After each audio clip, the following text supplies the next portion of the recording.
When the Strait of Hormuz closes for a month, the impact feels immediate at the gas pump.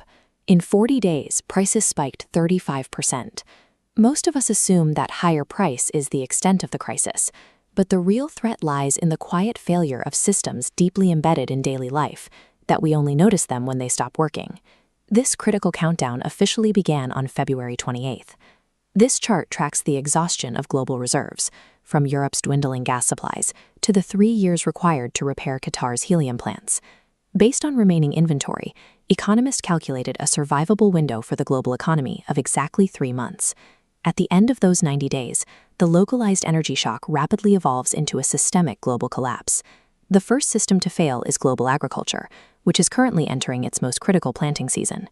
To grow the food needed to feed the planet, farmers require a specific supply of nutrients. Right now, 1 million metric tons of that fertilizer is sitting on ships like these, trapped inside the Gulf. Crops follow a biological calendar that cannot be paused. If these granules don't hit the soil during the current planting window, the entire season is effectively canceled.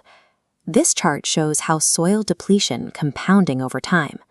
Missing a single fertilization window weakens the land, causing yields to fail across multiple successive harvests. The next viable chance to correct the global food timeline won't arrive until the 2027 planting season. A shipping delay of a few weeks creates a multi-year void in the global food supply. This agricultural failure moves directly to the grocery store, where even the food that successfully grows becomes significantly more expensive. Most of the plastic wrapping, bottles, and containers on those shelves originate in petrochemical refineries. The raw materials for these facilities also flow through Hormuz. The blockade turns cheap, disposable packaging into a scarce and high-cost material. Suppliers typically pass these increased packaging costs directly down the chain to the retailers. You will pay for this bottleneck every single week at the checkout line, as the cost of basic survival reaches a new, permanent baseline. There is a common hope that overland bypass pipelines can route oil and gas around the blockade to save the economy. This chart shows the physical reality of that infrastructure.